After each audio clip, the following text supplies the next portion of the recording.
নমস্কার বন্ধুরা, take SP Bangla থেকে স্বাগত। তো আজকের কাছে আমাদের একটা অ্যাপ্লিকেশন ফর্ম আছে। ঠিক আছে, এইটা হচ্ছে যাদের আবাস যোজনা অ্যাপ্লাই করতে চাইছেন তাদের জন্য এই ফর্মটি। ঠিক আছে, তো দেখুন কিভাবে ফিল আপ করবেন। সেরকম কিছু নয়, একদম সাধারণ অ্যাপ্লিকেশন। প্রথমে আপনার এখানে ব্লক লিখবেন। আপনি ইংরেজিতেও লিখতে পারেন, ইংরেজিতে লিখলে অবশ্যই ক্যাপিটালে লেখার চেষ্টা করবেন। ঠিক আছে, আর যদি বাংলাতেও লিখতে পারেন, এভাবে আপনি ফিল আপ করবেন। প্রথমে ব্লক লিখবেন, আমি এখানে ব্লক লিখে দিচ্ছি।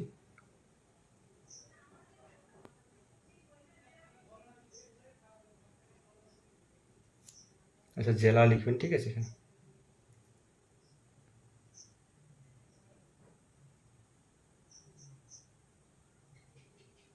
ফুলভাবে লিখবেন। আমি পি মেদিনীপুর লিখেছি, আপনার যেই জেলা সেটা আপনি পুরোটাই লিখবেন। ঠিক আছে, আর এই ফর্মটা আপনি পঞ্চায়েত থেকে পেয়ে যাবেন। ঠিক আছে, এটা শুধুমাত্র গ্রামের জন্য, গ্রামীণ। হ্যাঁ, এই ফর্মটা আপনি পঞ্চায়েত থেকে নিয়ে নেবেন, বা আমি ডেসক্রিপশনে ফর্মের লিঙ্কটা আমি দিয়ে দেবো, ওইখান থেকে সরাসরি ডাউনলোড করে নিতে পারবেন। ঠিক আছে, আচ্ছা, এইখানে যিনি অ্যাপ্লাই করছেন, ঠিক আছে, যার কাঁচা বাড়ি রয়েছে তার নাম লিখতে হবে এইখানেতে।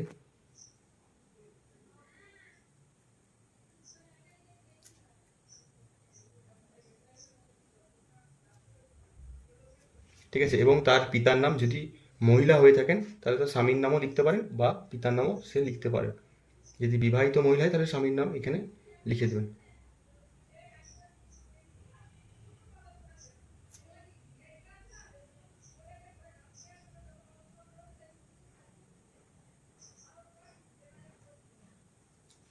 আচ্ছা, গ্রামের নাম এইখানে গ্রাম পঞ্চায়েতের নাম এইখানে লিখতে হবে। ঠিক আছে,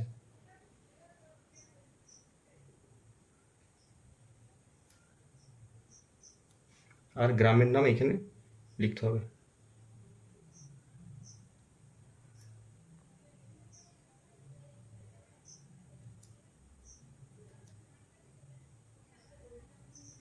এভাবে ফিল আপ করে নেবেন। ঠিক আছে, এখানে দেখুন দিয়েছে যে আমি প্রতাপ মণ্ডল, আচ্ছা, পিতা বাপন মণ্ডল, গ্রাম পঞ্চায়েত বসনছড়া গ্রামের পলাশচাবড়ি গ্রামের স্থায়ী বাসিন্দা।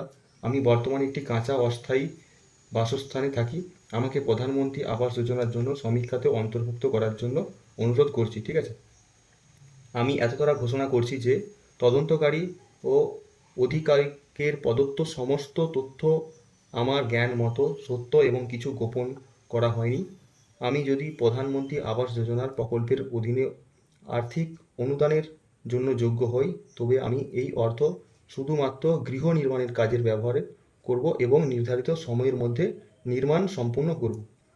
যদি এই অর্থ অন্য কোনো কাজে ব্যবহার করি, বা আমার কোনো দেওয়া তথ্য যদি ভুল প্রমাণিত হয়, আমি জানি আমাকে এই অর্থ সরকারকে ফিরিয়ে দিতে হবে এবং আমার বিরুদ্ধে উপযুক্ত আইনি ব্যবস্থা নেওয়া হবে।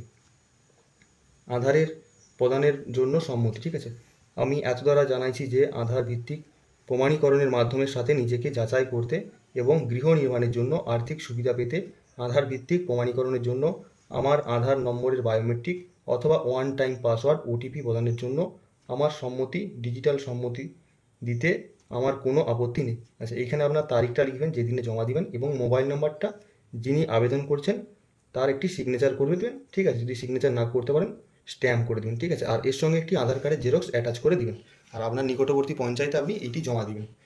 ঠিক আছে, যদি এই ধরনের ভিডিওটি ভালো লেগে থাকে অবশ্যই লাইক করবেন এবং সাবস্ক্রাইব করবেন। ঠিক আছে, ধন্যবাদ।